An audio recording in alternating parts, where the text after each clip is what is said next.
can start already or not? Ish, memang potong steam lah you. Hi everybody, welcome back to episode 4 of Potong Steam Podcast. So as usual, I'm your host Ceci and we have... Eddie, what's up? So the rule is supposed to be Eddie is the one who's doing the opening, but I don't know how. He's been trying and then he messed up 4 times for the opening. It's just introducing our show and who are we? How do you mess it up for 4 times? I have honestly no idea. I have no idea. I don't know what. Today is somewhat like, how to say, I don't know, is it the assignments that I'm doing that is like piling up, and then it's like I'm like looking at my assignments. Oh, that's a lot. Then when I come to this podcast, I was like, I actually like dump it away, like what I was like want to do and stuff like that. Then suddenly it just hit me. And He's blaming me now. No. I'm not blaming you. It's just that I'm blaming myself. And like, why didn't I prepare? Like, do all these things earlier? So someone is a procrastinator. Why someone copy my dance? And then tell me why. I am the one that is always overdressed for a podcast. While you wear t-shirt and there's no makeup on your face or whatsoever, but still every single time I have to wait for you to set up. I mean it's Usually this podcast start, before this podcast start he will swear first, but today it's just me. I'm the only person swearing all the way until it started. I mean today's role is a bit exchange lah. Today is more of a Potong Steam team, not a swearing Potong team. Steam 4 times. I was so excited to start this podcast, but then he just don't want to do the intro, and he making sure that I know he doesn't want to do the intro today. No, that is totally not what happened. So never mind. So first, before we start, I would like to thank those that supported us, because our first episode, part 1, has over 100 views. It's a small milestone for us. So thank you so much for your support. Thank you guys. I think your bird shit hair is actually quite helping this up. Because someone actually commented that your hair might be full of moss because of 4 days of been washing it. No, because so I think the color choice was the issue right there, because you know the color was, I don't know, on my laptop it looks like moss, on my phone it looks like how to say, turquoise. On some other devices other people see it's like, why your hair so brown? I was like, oh, how many it's like my hair is 50 shades of green. I'm not gonna lie. It's changing hair according to your color, your mood. Yeah, exactly. So yeah, I promise that after this MCO is over, I will pull him to the hair salon and make his hair better. Okay, so yes, please be patient, everybody. I know this is not his best hair times of all, and maybe he's having a bad hair day at this period, which is the worst period to have a bad hair day, because all the salon out there is not gonna help him change his color. But please be patient. That's very true. Okay, so as you mentioned just now that you are still studying, right? Yeah, I'm still studying. And then how are you coping with podcasts and studying? Well, I mean, you just need to find the right days to do your podcast, because one thing about studying in university or college is that a lot of times your classes might not be one full day, right? It's like some days you only have like one class and it's like 1.5 hours, and then the rest of the days are like, it's just empty and you got nothing to do. But I remember you can beat your own timetable, right? Actually, when I was in college, I didn't get to make my own timetable. It's like they assign you for that semester what course you're taking and then what time you're going to study. So I didn't really had the choice to choose my the timing I want, or what course I want to take for the whole of my college life lah. So but actually that actually changed lah. I get to now be a bit more flexible with my time. When I come to uni, I get to choose the courses I want or so. So I would say I'm starting to feel like I try to move every class I have to Monday all the way to Thursday, and then on Friday to Sunday, it's usually empty. So, So you anyone can wants to hit me procrastinate up, until just the call me very on last Friday. day. Yeah. Yeah, you can procrastinate until the very last day and then mess up your whole daily life lah. So I just In a way. realized something because previous episode we have a guest called Tavin, and then I actually asked him about his course, but I realized that I never show the audience what course you're pursuing. So what course are you taking? I'm taking my degree in mass communications. I And- finished my diploma last year Hello. December. I think I finished it last year December, and then straight away after I finished that, I went into degree. Okay, so here's the irony. So before we start this podcast, I was supposed to let this podcast be edited by him because he is doing a mass comm course. So it makes sense that who is going to edit this whole podcast. But no, guess what? I'm the one who edited the whole entire podcast. Because someone say he doesn't like to edit videos. A mass comm student telling me he doesn't like to edit videos. I have nothing to say. I have nothing to say about that. Yeah, of course. Feel guilty. I can sense you're guilty through the screen. So, of course, being a generous cousin here, I don't want to make his life even more miserable because I know he got a lot of assignments. So, I take up this position of the editor. For those out there who would like to collaborate with me for podcasts and would actually likes to edit, please find me. We can always talk about it. Actually, since we're doing until like we are on the 4th episode already, like I want to know what the audience think about the video editing, if it can be improved or do you really like it.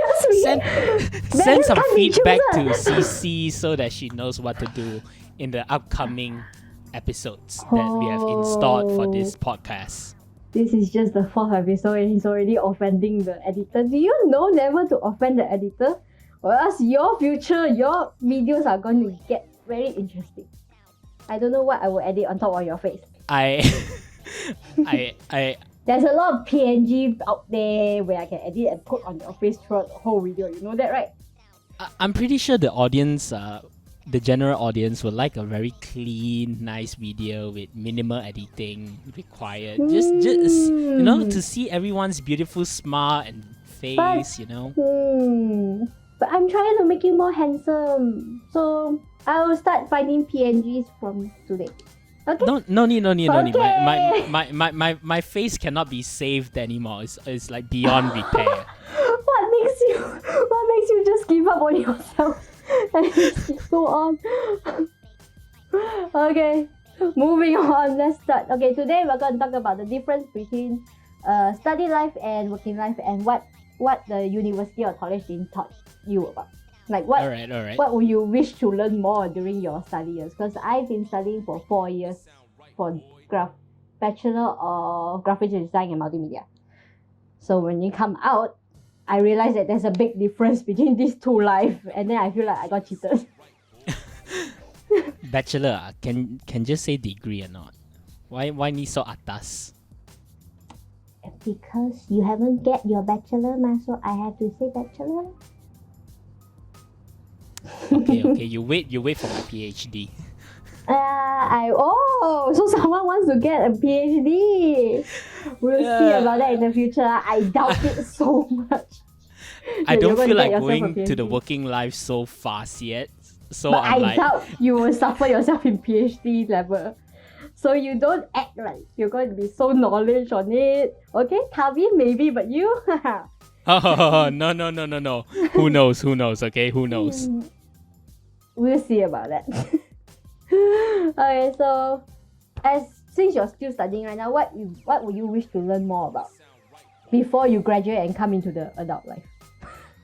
Actually, I think the number one thing that the universities or college should teach is that they should teach us how to find a job. Like, not to say teach us how to find a job, like how to write, like how to ace an interview like that. But I mean, that would be also greatly appreciated, but it's more towards like how to communicate with the place that you're trying to find a job, like the proper ways, the official ways, because in uni or in college, they let us do this thing called co-op, which is like internship.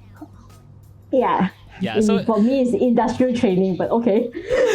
I mean, So there's a many lot of ways fancy to call names. it but I mean, different uni call it differently. But Yeah. I think the one thing that they don't emphasize on is that I think it's ridiculous I don't know if they charge you for that course. Yes. I So- feel you.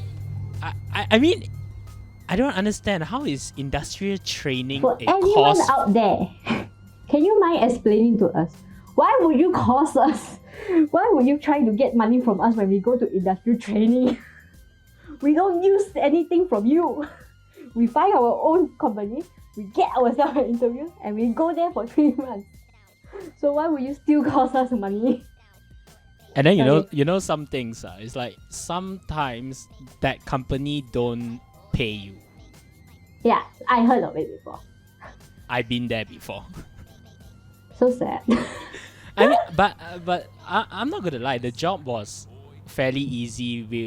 Me and my superior, we communicate a lot. And, Okay. I mean, it was a fun experience working there. It's just that But usually mean- all the lecturers will explain to you like don't care about the money so much because you're going there to gain experience. that's what they all say. But look at the price that they're charging us, man. I cannot. I need to care about the money, okay? True though, but I think it's not like students care a lot about the money. It's just that when you heard your other classmates, they are getting paid for the job, it's more or less it will affect your emotional levels, like your mental. You're like, Yeah. okay, I'm and just then there for that's gain where you want experience. to. That's like where you want to find another workplace that offers better pay or better how to say. I don't know what you're trying to say. I can't help you here. Come on. My Come on mind now. went blank just now. I was like trying to burp, but I was like, I have a mic Don't in front of burp me. I if you can't are not burp, so editing it out. I swallowed it back and then I lost my thought. Ew. Okay. What were But you yeah, saying? that's one thing I wish universities actually teach us, like how to apply for a job. But before this, you mentioned to me that your course actually every month or every semester. Is it every month? They have industrial training. For my diploma, it was the last semester. For which your was current 3 course. months. Current for degree, actually, how to say actually is 1 year. How am I supposed to once. know how to say?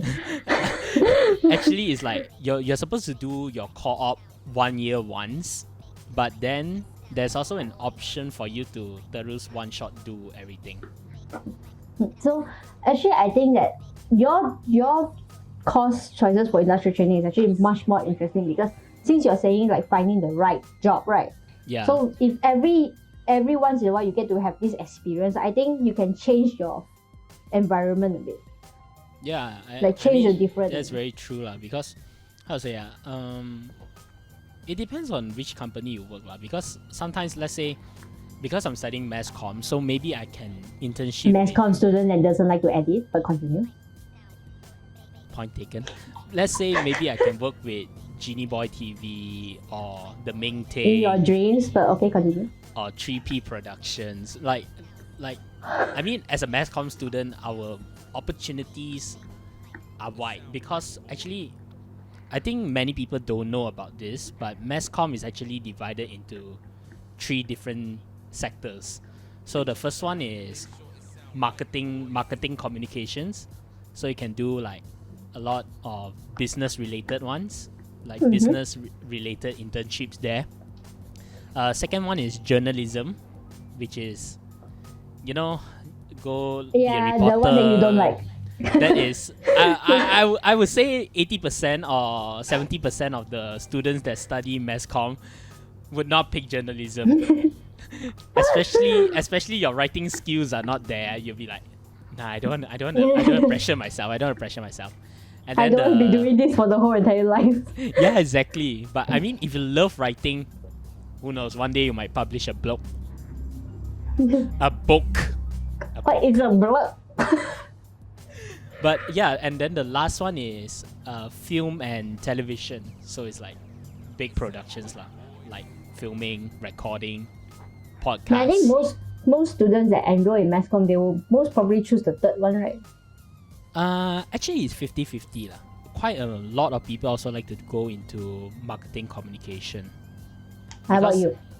Me, I'm more to film and TV. But he doesn't like to edit. How to say? I like to be the director. I don't like to be the editor.